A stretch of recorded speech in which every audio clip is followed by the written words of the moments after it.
असो या ठिकाणी संत श्रेष्ठ संतांचे शिरोमणी असणारे संत श्रेष्ठ पूजनीय आदरणीय संत नरहरी महाराजांचा या पवित्र असणाऱ्या पुण्यतिथीच्या निमित्तानं चालत असलेला हा एक दिवसीय कार्यक्रम आणि या एक दिवसीय कार्यक्रमामध्ये गेल्या अनेक वर्षापासून माझ्याकडे अखंड अविरत आलेली संत शिरोमणी नरहरी महाराजांची सेवा आहे. महाराज समस्त सुवर्णकार माझे बांधव सराफा असोसिएशन बोरी यांच्या संयुक्त विद्यमाने संपूर्ण बोरी नदीमधील पुरुष आणि माझ्या माता भगिनी यांनी सर्वांनी या ठिकाणी संतांच्या या पुण्यतिथीचा अत्यंत सुंदर असणारा सोहळ्याचा कार्यक्रम या ठिकाणी आयोजित केला आणि गेल्या अनेक वर्षापासून हा कार्यक्रम अविरत चालू आहे. म्हणून त्यांना धन्यवाद दिले तितके थोडे. संतांच्या या पवित्र असणाऱ्या पुण्यतिथीच्या दिवशी पुण्यतिथी का म्हणावं कारण या ठिकाणी पुण्य जर प्राप्त करून घ्यायचं असेल तुम्हाला आणि मला तर सज्जनाचं नाव घेतलं पाहिजे.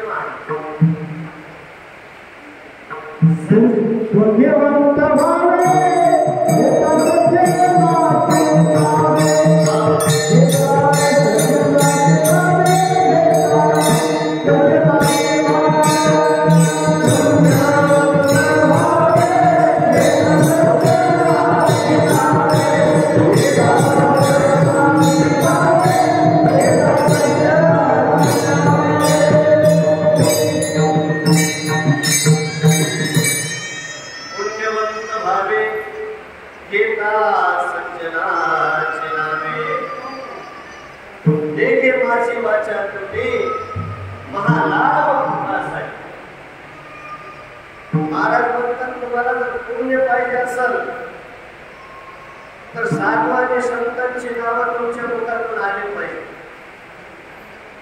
आणि म्हणूनच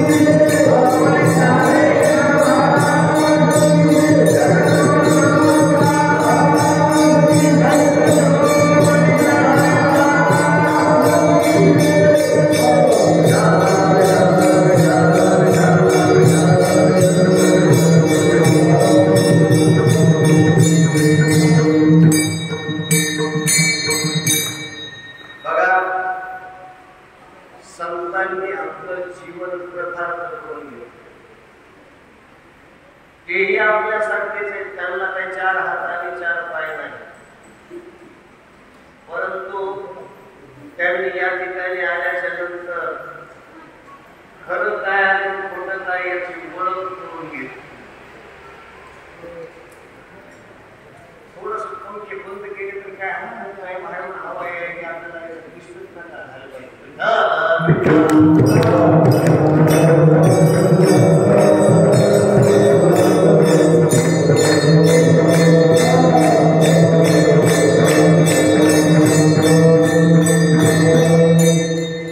असे हे संत शिरोमणी संत कुणालाही म्हणू नये महाराज, ज्यांनी स्वतःच्या जीवनाचं चांगलं करून घेतलंय त्यांना त्यांना संत म्हणा.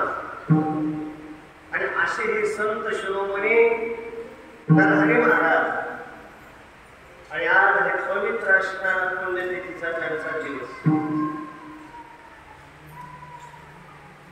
तृतीयेचा हा दिवस भारत हमेशा चतुर्थीच्या दिवशी पुण्यतिथी येत असते. पण यावेळेस तृतीयेला म्हणजे ओरिजिनल तारखेला ओरिजिनल दिवशी त्या ठिकाणी आली. तृतीय ही पुण्यतिथीचा योग्य असणारा हा दिवस. संतांनी त्या ठिकाणी जीवनाचा खऱ्या अर्थाने विचार केलेला आहे. जीवन सार्थकी लावले. त्यांना जे अनुभव आला तो असा आहे महाराज की हे देह जो आहे ना महाराज अशाश्वत, त्याची शाश्वती. एक दिवस असा येणार आहे प्रत्येकाच्या आयुष्यामध्ये की त्या दिवशी हा देह त्याला नाईलाजाने टाकावाच लागणार आहे. जरी नाही टाकला तरी पण त्याचा नाश पावणारच नाही. कारण तुकोबाराय सुद्धा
संध्याकाळी स्वप्न बघितले राजा झालाय, सकाळी बघितलं महाराज तसाच. काही फरक आहे का? स्वप्नात बघितल्यानं खरं आहे का?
वागवे हे नाशिवंत स्वभावे मनोविद्वान सुंदावे पंडकुमार.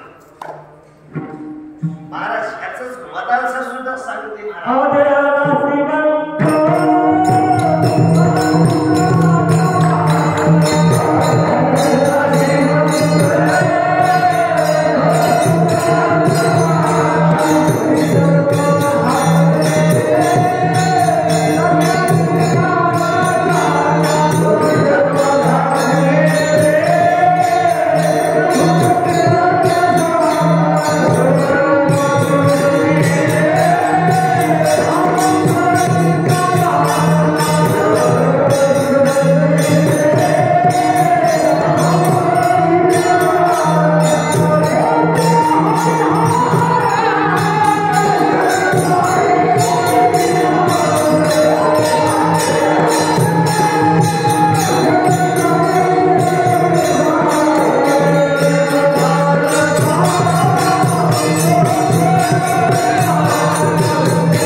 आपल्याला माहिती नाशिवंत आहे. कितीतरी लोकांना आपण पोहोचून आलोय, कितीतरी लोकांच्या तेरव्या खाल्ल्या, वर्ष श्राद्ध खाल्लं, नाश पावले, बघता बघता निघून गेला व्यक्ती. पण तरी पण आपल्याला कळते का महाराज, ज्या संतांचा निश्चय झालाय, निश्चय संतांना माहित आहे नाशिवंत आहे, हे अशाश्वत आहे आणि अशाश्वत गोष्टीवर संत कधी स्वीकार करत नाही. प्रपंचात राहत असताना आपण अतिशय दक्ष आहोत. दक्ष का आहोत? कारण एखादी 100ची नोट सुद्धा जास्ती आपल्या बंडल मधून जात नाही. 10 वेळेस बंडल मोजतो, शिल्लकची नोट जायला नाही पाहिजे. पण परमार्थामधलं गणित आपलं हुकलंय. परमार्थामध्ये आपण सावध नाही.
संतांकडे आल्याच्या नंतर महाराज आपल्या जीवनामध्ये खरी दिशा लक्षात येते की पुढे काय करायचंय. जीवनातला आपला बराचसा काळ त्या ठिकाणी आपण असाच वाया घातला. कसा घातला? असाच. काही बोलू लागलो महाराज, पण महत्वाचं संतांच्या वचनावर आपला विश्वास अजूनपर्यंत व्यवस्थित झाला नाही. त्यांनी जे सांगितलं तशा प्रकारचा आपला विचार अजूनही तसा झाला नाही. आपली अजून जीवदशा समाप्त झाली नाही. जगाला काळ जातो.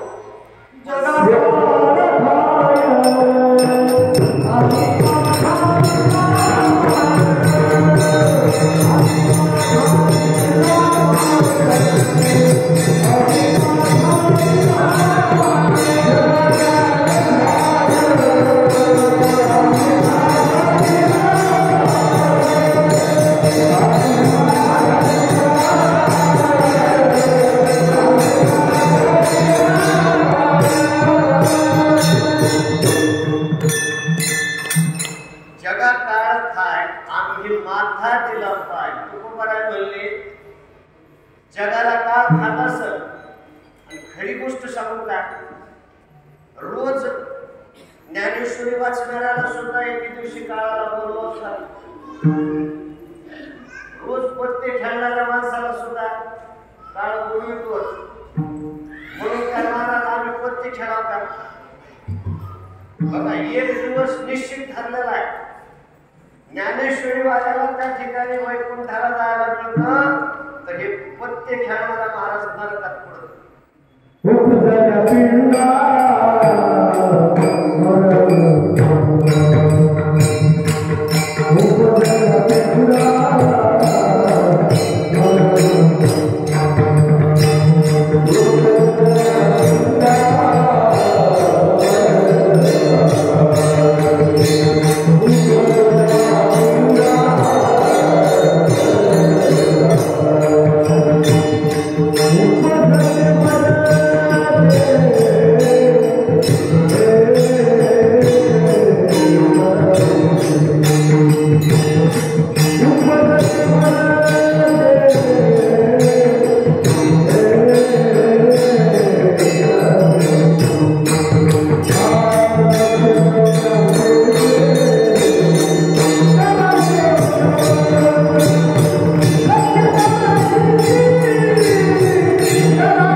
संतांनी त्या ठिकाणी तिथपर्यंत पोहोचलेले अजूनपर्यंत आपण तिथं पोहोच नाही. याचं कारण एकमेव आहे की आपल्या मनामध्ये आपल्याला हे वाटतच नाही की आपल्याला जायचे.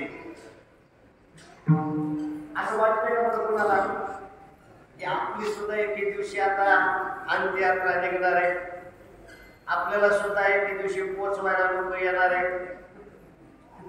वाटतच नाही महाराज. खायलाच वाटत नाही लोकांना. पण देह नाशवंत आहे महाराज. हो, एके दिवशी हे देह जाणारच आहे. काळा नळाची पुंडी, घातली लोण्याची वंडी, माशी पाप पाकडे तव हे सरी.